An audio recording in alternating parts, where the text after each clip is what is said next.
I always felt like I knew Cuba, like I grew up with it at our restaurants, in our home, within our culture.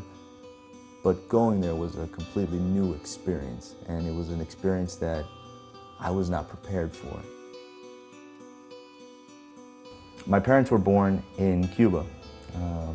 They emigrated to this country in the 60s, and they brought with them, the stories of their lifetime.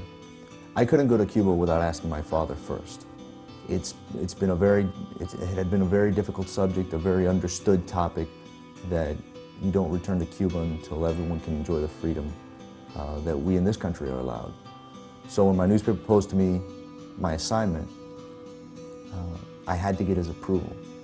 If not as a grown man, needing the approval as a boy needing the approval of his father, but more, I needed the approval of someone who had been injured by a system, and I needed his approval to say, yes, go tell that story. Go back and tell that story. When I set out to find a title for the book, it was a wrestling match. I didn't come to it until actually my book editor read the version for the first time, called me immediately and said, I have the title for your book. It's Take Me With You. It's the words that my father told me when I went to ask his permission to go to Cuba, fully expecting him to be outraged, and when he softened and said, take me with you.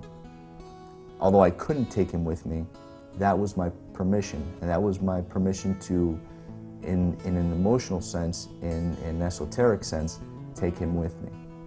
The greatest part about visiting Cuba was getting to meet the family that I had only known in black and white photos and in crackly telephone conversations over the years.